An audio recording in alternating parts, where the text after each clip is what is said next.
dans l'évasion des États-Unis. Paragraphe 60. Regardez ceci. C'est que l'on dit de cela, de l'histoire d'Akab, que le 9, 5e mois 54, paragraphe 60. Il dit, et remarquez, tout comme Akab, qui s'est marié avec Jézabel, au cours de ce grand âge des ténèbres d'Israël, il a introduit l'idolâtrie en Israël, un type même d'aujourd'hui. Précisément à l'âge des ténèbres, alors que nous sommes passés à l'âge des ténèbres, alors que nous sommes passés des apôtres du début au deuxième groupe, au troisième groupe. Ensuite, nous avons été plongés dans l'âge des ténèbres. Les 1500 ans, tout comme Akab s'est marié avec Jézabel et introduit l'idolâtrie en Israël, de même l'église du Saint-Esprit s'est mariée avec des ismes, a de nouveau introduit l'idolâtrie. Et aujourd'hui, on a une forme de christianisme. Vous voyez, vraiment des grandes ténèbres. Et maintenant, ça continue. Chaque jour, chaque âge de l'église continue vers cette même chose, vers le grand point culminant, vers l'état de tiédeur qui arrive à l'âge de l'église de la Odyssée. Tiède. Je vais expliquer cela. Vous savez que vers les années les années 36, Dieu va envoyer les apôtres. Après la mort de Jésus, les apôtres vont partir partout pour apporter la parole de Dieu. Et quand ils vont se déplacer pour apporter la parole de Dieu partout, la première des choses, c'est que chaque personne va prendre une direction. Et quand ils vont prendre chacune une direction, le premier groupe là, vers Rome, il y a Andronicas et Junias. Dans le livre de Romains 16, verset 7. Sont ceux-là qui sont partis vers Rome. Ils vont commencer la première église de Rome. Et quand ils seront chassés par l'empereur Claude, il y aura une autre église. L'église va subir un esprit. Donc, vous voyez comment, d'où est-ce que ça vient? L'esprit va se lever pendant cette période. Selon Apocalypse 6 et Apocalypse 2, verset 6, il y aura les œuvres de Nicolaïtes. Œuvres de Nicolaïtes. Ça veut dire quoi? Les gens vont laisser de côté, vu qu'ils n'avaient plus la parole véritable. Ils vont laisser de côté la parole de Dieu. Ils vont faire rentrer à l'église les grands hommes, les riches, les célébrités. Mes frères, il y a un frère qui me disait que non, pasteur, il fallait que l'église, qu'il y ait des riches. Faites attention. Quand une église, simplement que les frères commencent à croire être plus que le pasteur, le chaos absolu. Je vous dis la vérité. Est-ce que vous savez que c'est difficile de conduire des riches? C'est difficile de conduire les gens qui ont beaucoup d'argent s'ils n'ont pas l'esprit de Dieu. Parce que quoi? Il va être avec toi aussi longtemps que tu vas l'acclamer. Et quand tu vas blâmer, le comportement commence à changer. On commence à chercher une occasion. Voilà pourquoi la plupart des pasteurs, ils doivent lécher les bottes de ces grands hommes-là.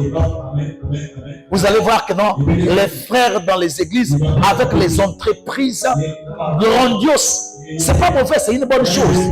Mais aussi longtemps qu'ils n'ont pas l'esprit de Dieu. Le pauvre pasteur. Voilà pourquoi je conseille souvent, les prédicateurs, il faut lutter pour réussir. Sinon vous allez faire ça. Donc quand ils vont entrer à l'église, ils vont commencer à mettre quelque chose d'autre. On va appeler ça œuvre de Nicolaïte. D'après Apocalypse 2, verset 6. Nicolaïte veut dire quoi? Nous l'avons enseigné maintes fois ici. Ça vient de deux mots. Nikao qui veut dire conquérir, Laos, il dit le peuple, les laïcs.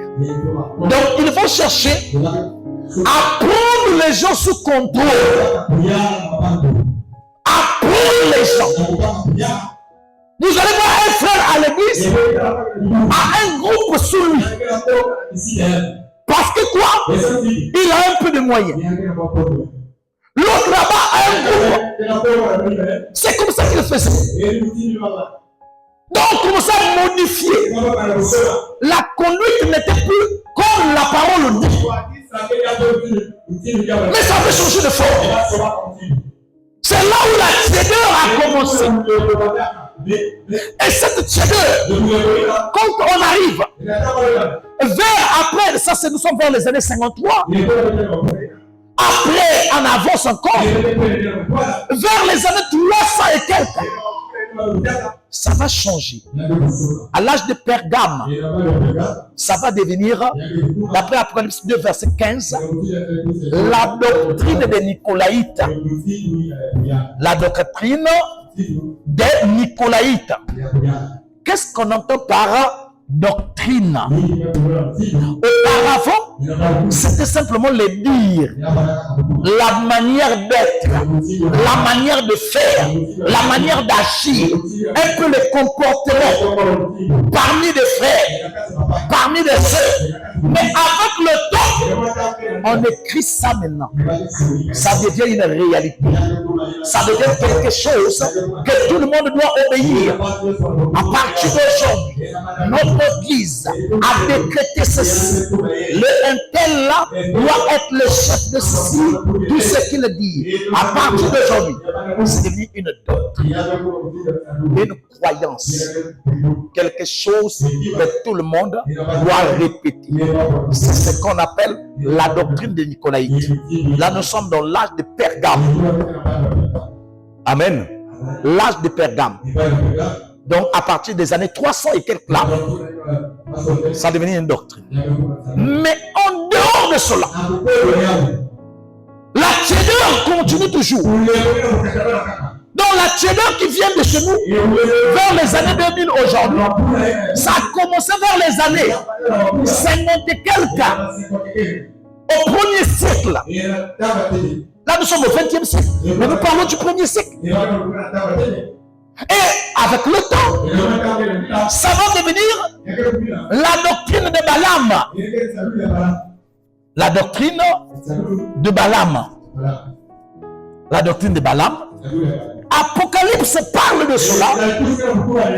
Dans le livre d'Apocalypse 2, le verset 14. La doctrine de Balaam. Mais regardez, Balaam était mort depuis. Mais cette histoire, ça parle de l'esprit qui était dans Balaam. Balaam, ce qu'il faisait, il a poussé un roi qu'on appelait Balak à mettre une pierre d'achoppement devant l'église, une occasion de chute, un moyen de leur déplacer loin de la parole. Il les a poussés vers pour aller manger la nourriture qui a été dédiée ou sacrifiée aux idoles. Or, la Bible interdit une nourriture qu'on sacrifie. Parce que quoi? Dans l'Ancien Testament, quand on prenait un animal, on sacrifiait. On devait rôtir cet animal et les gens mangeaient l'animal qui a été sacrifié. Mais sauf que chez eux, l'animal était sacrifié non pour Jéhovah, mais c'était sacrifié pour les idoles. Mais il a aussi poussé à un mariage mixte pour se lier avec Baal-Péor, lié avec des Moabites, incité. Non, vous pouvez vous marier. Nous sommes seulement frères. C'est là où ils ont commis leur adultère. en se liant avec ce qui n'était pas autorisé en Israël.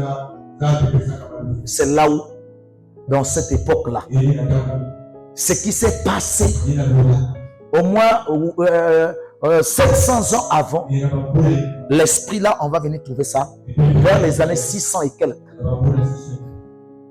Là, nous sommes vers le 7e siècle.